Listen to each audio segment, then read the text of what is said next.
All right, so you've heard me say it before that I'm a scary cat, but with this one having Regina Hall at the lead, I was like, hey, let's go ahead and give it a try. So how did it turn out? Well, let's talk about it. My name is Brandon Keith Avery, and this is just my opinion.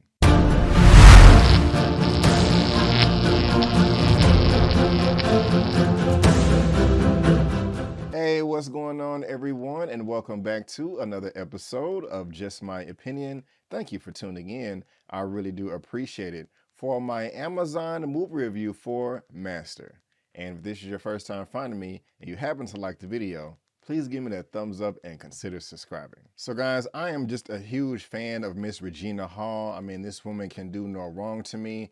I've been a fan of hers since like the late 90s, early 2000s, going all the way back to The Best Man, Scary Movie. I mean, this woman is a true talent. She's funny and she can act. If she was not a part of this movie, I possibly would have skipped it. Now, the director of this film is a young lady that I've never heard of before, but I'm gonna keep my eye on her. Mariana Diallo. Like I said, I've never heard of her before. She's just getting started, only has a couple of credits under her belt. If you go to her filmography right here, Master is her first full-length feature.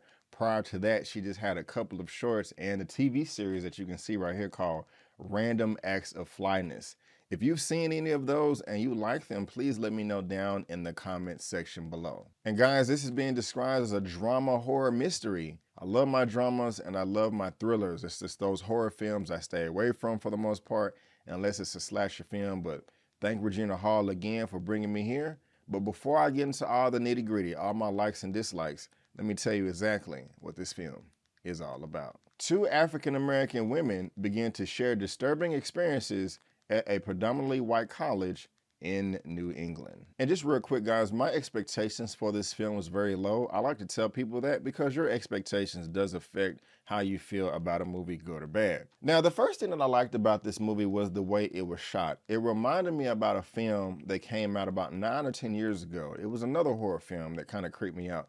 Call It Follows. That movie was about an STD demon, a sexually transmitted demon, not a sexually transmitted disease, but a demon. You sleep with somebody, and if you have the demon is transferred to that person. The reason why I brought that up is I got those vibes as I was watching this movie. I'm not saying that it was a copycat or anything like that, but the way it was shot in this movie and It Follows, there was a big similarity. But this thing on this movie here, The Master, the way Maria captured her shots really did pull you into the film. A lot of them started out wide and would just zoom in very, very slow, looming over a number of subjects. It kind of made you feel like you was playing Where's Waldo, but in a horror movie, because you have the character, one of the main characters, in the middle of the screen, but there's so much more to look at on the outside. You're like, wow, is there something in the background over there? Is there a demon over here? Is someone haunting this person over here? What's going on? And you're just kind of playing a guessing game, trying to search on what's really being depicted in this film or in this particular shot.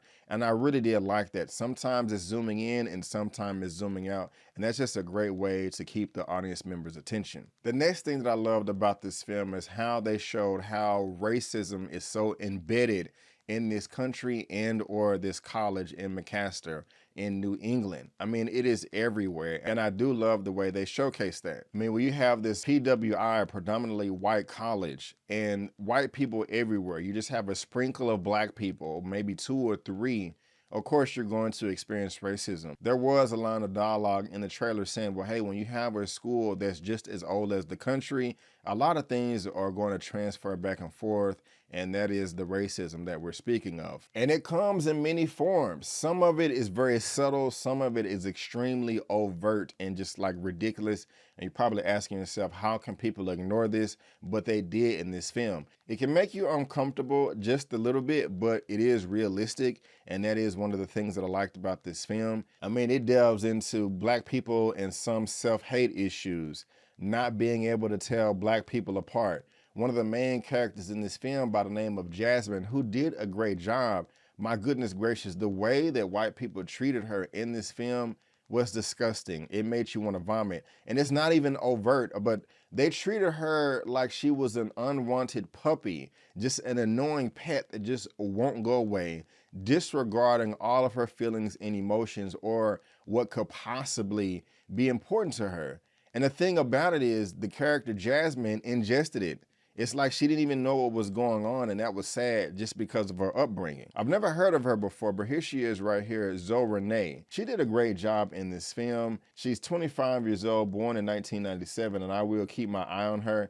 And surprisingly, she was in the Black Lightning TV series. I did watch that show, but I don't remember her. But if you're a big fan of Zoe Renee, please let me know in the comment section. This woman is very, very talented, and I'm going to be paying attention to her too. But all we know about her character is that she's from the suburbs. I kind of wish this film would have delved in a little bit more on those details, but we only got some things on the surface. And there's just no empathy for Black people at all. And I've never been in this situation myself, and I don't mean to sound just so insensitive, but imagine you're a woman out there, especially a Black woman, and you just witnessed or experienced one of the worst things possible. I don't know, just seeing your baby murdered in front of you, or that you was raped or gang raped by a bunch of men. Now, I know that may sound crazy, but just hear me out. So imagine that you experienced that.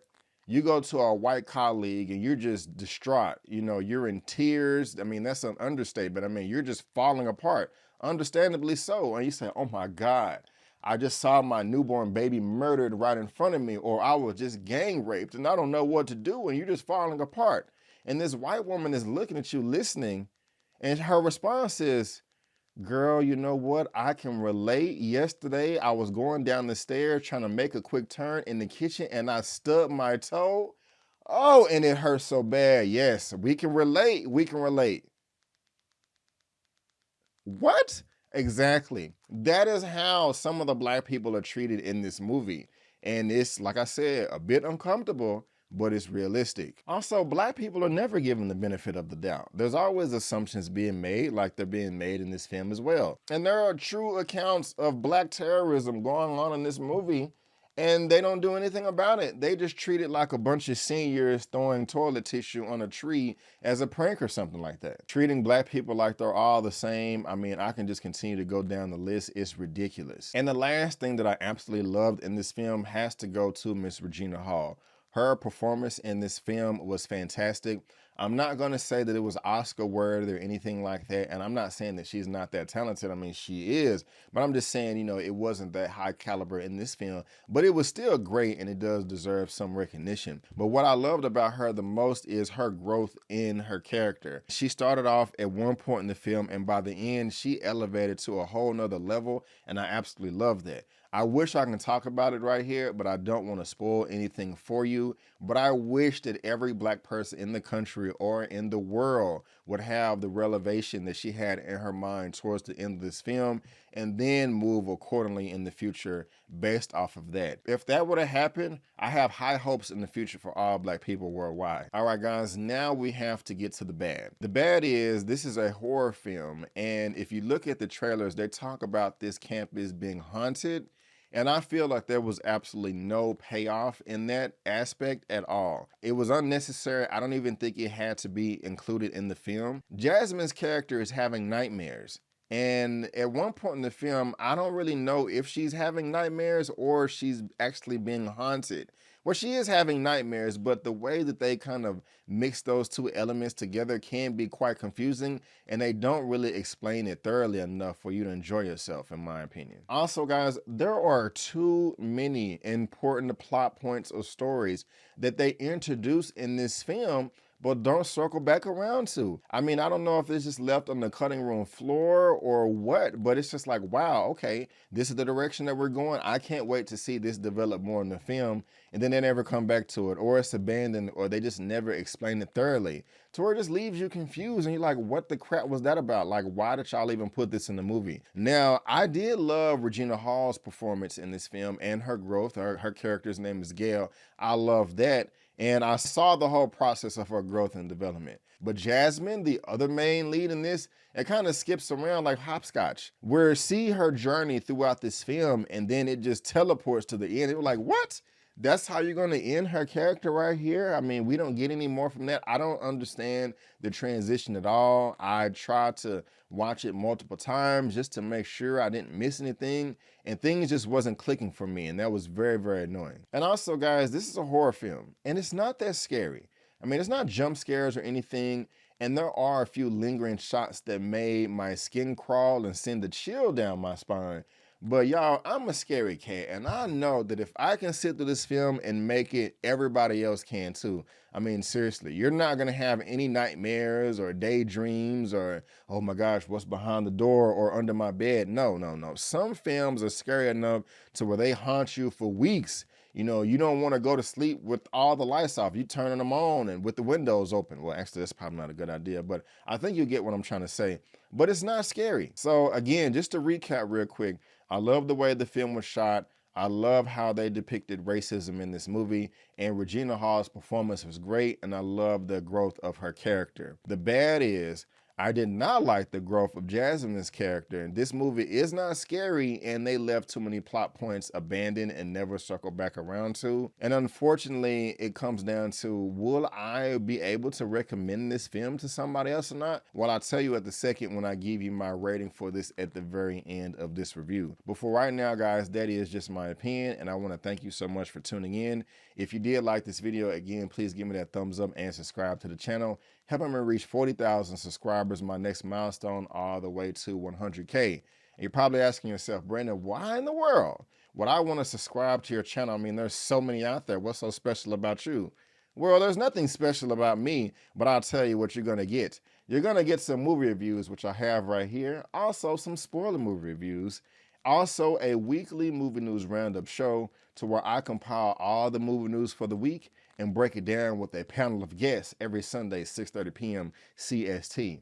I'm also covering Bel Air, Snowfall Season 5, Power Book 4 Season 1, and I just wrapped up on Euphoria. You may get a trailer reaction from me or an interview with a Hollywood star if I'm lucky. But guys, again, I just want to thank you so much for tuning in. And before you go, don't forget that my name is Brandon Keith Avery, and that's just my opinion. And if I had to rate Master out of a 1 out of 10, unfortunately, guys, I don't know if I can recommend it for anybody else, but I still want you to see it. But I'm going to give it a 5.5 out of 10. Yes, a 5.5 out of 10. Peace, and I'll see you next time.